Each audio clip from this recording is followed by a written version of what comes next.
All right. Hi guys, welcome to our Friday Good News Story Live. I am really excited to have Victoria, Valerie and Tony with me. And as you guys can see, we are doing here real life because I'm in the supermarket. So sorry about it. Victoria, it is so awesome to see you. Welcome. And just like with our Friday Good News Stories, what we all really want to do is talk to like inspiring business leaders in the community to tell us what I love your face, to tell us what it is you've been up to. So how has COVID-19 been for you? Oh, you're really quiet, we can't hear you. What about now? No, still a little bit quiet. Just put the microphone next to yourself. What about now? Yeah, much better. That's yes. better? Yeah. Cool. Hi. Yeah, a bit of a bipolar journey actually, this COVID thing. I think when it first surfaced in the news, I sort of No, sorry, you are still a little bit quiet. let me see. We've heard you just before, so I'm surprised that's just turned so really, really quiet. Or is it just me, guys? No, Tony and Barry? Yeah, yeah. Mute yourself too, Pauline. Yeah, I can mute myself. I turn my mic up. Can you hear me right now? Yep, that's good. That's okay? Yep. It might be just that there's quite a bit of background noise. I don't know. Here we go. Yeah, just let me know if you can't hear me. Yep, no, it's all good now. Cool. But it's okay, because we're live, we can't edit out any of that stuff, so that's okay. Carry on. Okay, so don't swear either. Yeah, so when COVID first came, I sort of thought, oh, you know, it's probably not going to get to our wet shores and certainly not have the impact. So there was no planning done for it. I don't know if you can plan for that kind of thing in my business, but we certainly didn't. And we closed down quite suddenly on the Monday, the 24th, I think, or the 23rd. And I think I drank for a solid 4 days, which was probably a good thing because it meant I was hungover for the rest of the 4 weeks and couldn't drink anything after that. Once I calmed down though, the break was absolutely beautiful. I think I've ever stopped for 4 weeks and just done nothing. So I really enjoyed it. And then I got to have a really good look at my business. I did lots of webinars and learning and looked at different areas for growth and possibility. So we're actually probably more excited about my business than ever coming out. The shops are very quiet at the moment, which would ordinarily scare the bejesus out of me and have me drinking even more. But I feel very calm about it. It's cool.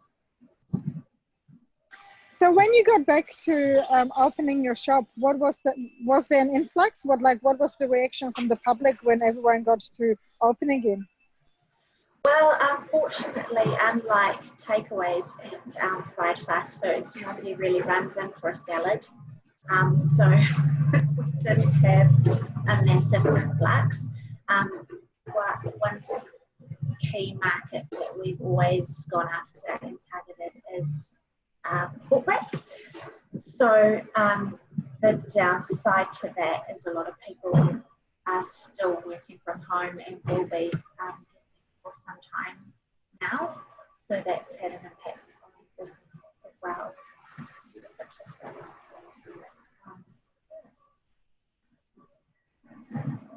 We've lost you again. I can't, you're really quiet again. Sorry. Victoria, what we didn't get from the beginning from you is just a little bit more about your business. So just tell us, yeah, because I know that, but not the rest of people. So just tell about your business and what you do and why you do it and all of that, please. Oh, okay. So sorry. I'm Victoria and I own Pluto Juice Bar. Salad deli. We actually sell more salad than juice. And we've got 2 stores, one in the Mouse and one in Tauranga on the main street there. Yeah, I've owned Pluto for coming up 5 years. It's been operating since 2003,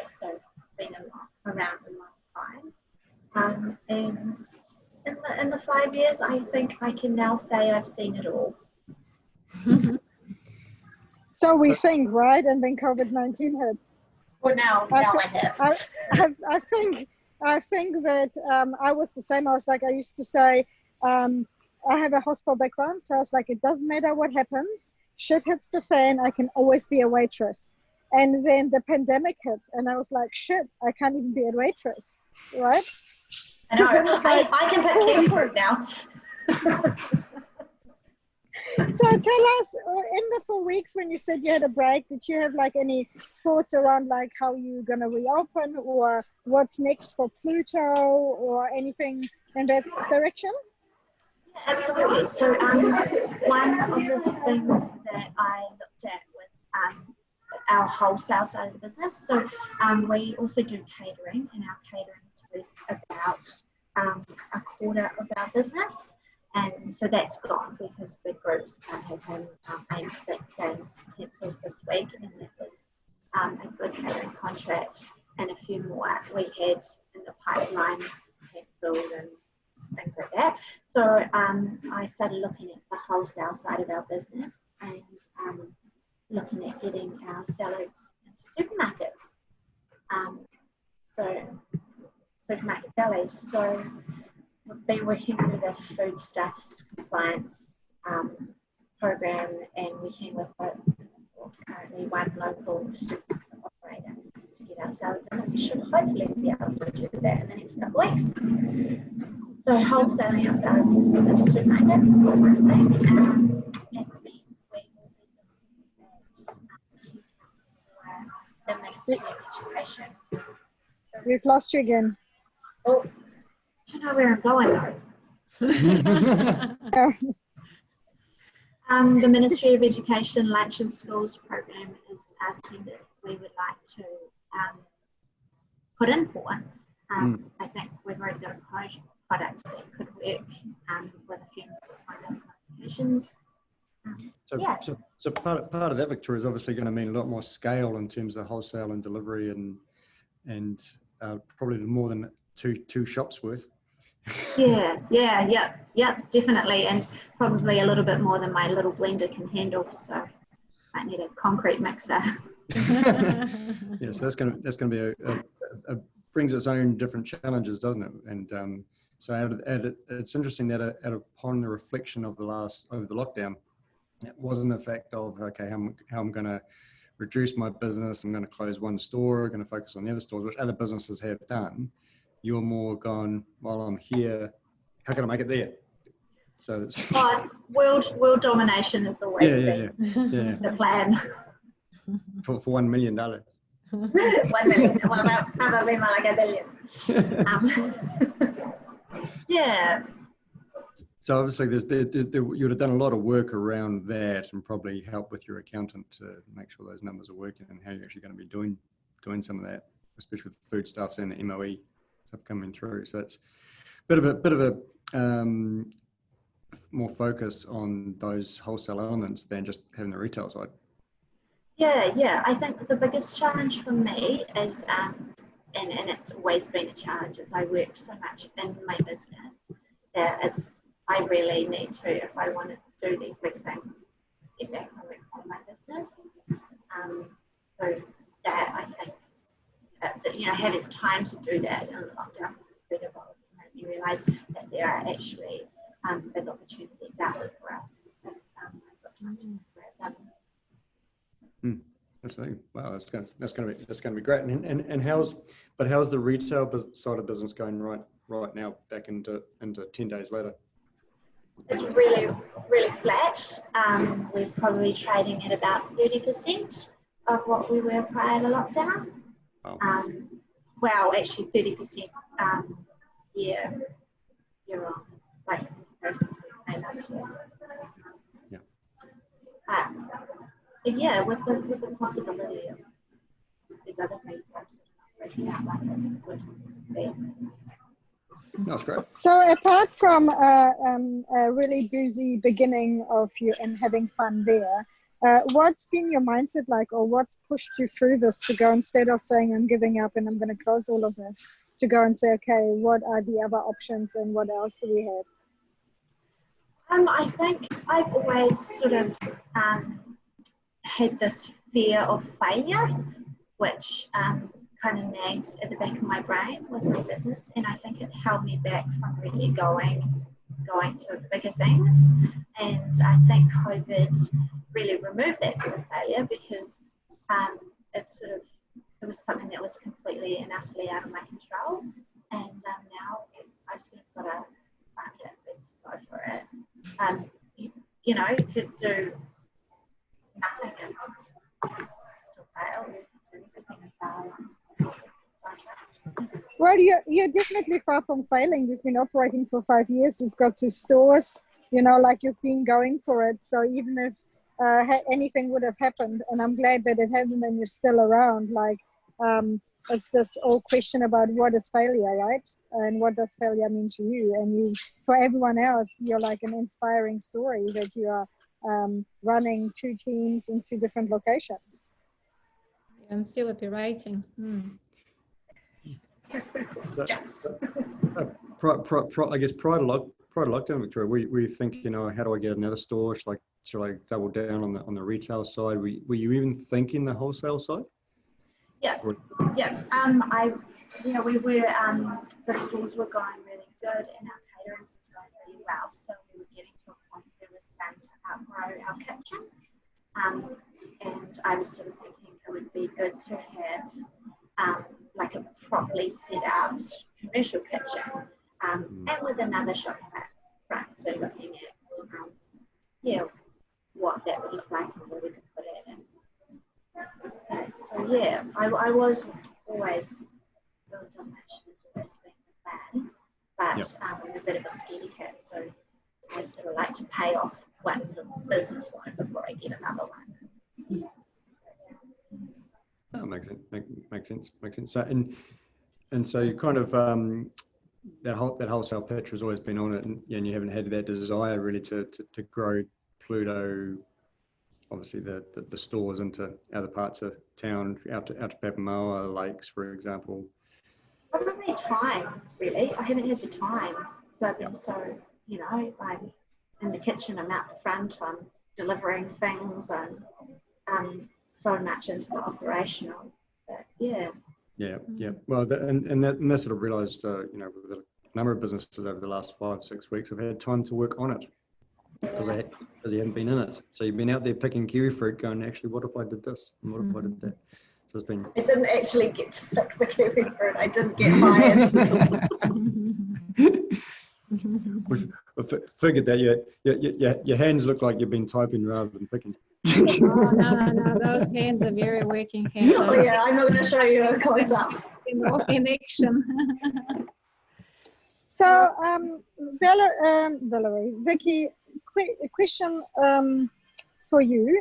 Now that you've worked on your business and you've seen how much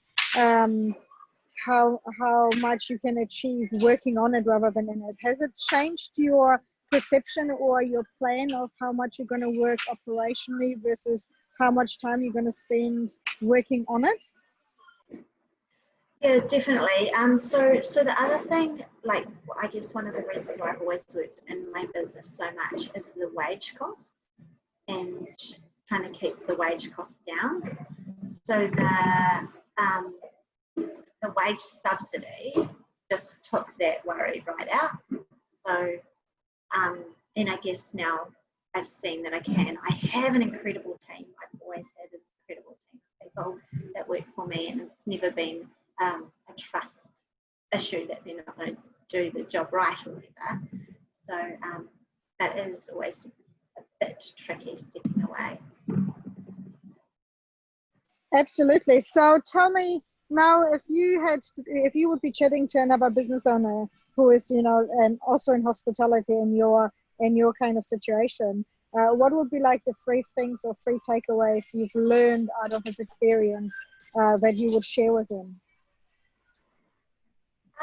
I think the first thing that I would say is that there's a lot of help out there. You've just got to ask for it and find it. So I think that's one of the first big takeaways that I got from this COVID thing. I think the second thing is that I don't know. I don't have a lot of business smarts, but I'm very passionate about my business. And I think that that can get you a long way, because you can be as business savvy as you like, but you can burn out if you're really passionate about it.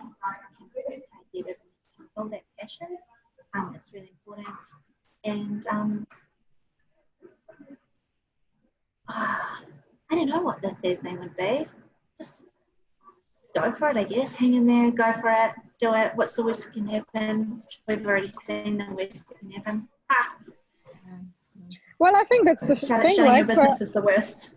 Yes, I think that's the thing. A lot of people have just experienced their worst case scenario and they're still standing, right? Like, I think that's we've been talking quite a bit about, like, describe your worst case scenario, and you have like so much in your head about what it could be worse. But let's face it, like, so many businesses closed over 4 weeks, and most of them at the current state are still there in one shape or another and evolved into something different or something more bigger, like yours, like going for the wholesale and achieving, like, being, you know, in the supermarket so that you can be delivered to home, really, right? Yeah. So the supermarket that you're in, Paulina, you'll be able to see some Pluto salads there eventually. Yeah. Yeah, nice comeback. Yes, we will be able to do that. And I actually love the idea of having Pluto salads and delis, because the salads in the supermarkets are pretty boring, to be honest. Yeah. Yes. I'm imagining myself going into supermarket delis and asking for Pluto salads and sending my family and friends, and they're going, Pluto salads? Just to really create that demand. That's one way to market it, right? That's a good way to do it. Well, you just generate the demand as soon as people are asking for it. Yeah. All right, I'm gonna start straight after this and talk to the deli and ask them if they have a Pluto salad. Yeah, that's it. Record it. Do it right now. So there is a reason you end up in supermarket at 2 o'clock today. Oh yeah, it was totally planned. I knew this was coming. Hanging out in the wine aisle. Yes, I was I'm standing with the olive oil, because I was like, well, if I'm in the booze aisle, that might, like, send the wrong message. But then it is Friday afternoon, right? It's after 12. It's after 12. All right, Billy. I didn't realize you're going to get into the Pluto wines, Victoria. Is that the 5-year? Pluto wine. I don't know. I'm still not back on that wagon. Sheesh. Must have been a really good night then. Yeah, it was good. It was a good 4 days, obviously. Let's just say it's a good job the supermarkets and sell gin during lockdown. Excellent. All right, awesome. Thank you so much, Valerie, for your time. We really appreciate it. I'm really excited to see how your story continues. Valerie and Tony, do you have anything to add before we let Victoria go back to her world domination? No, all good. Thank you so much, Victoria. Thanks, it was lovely to see you in person yesterday as well.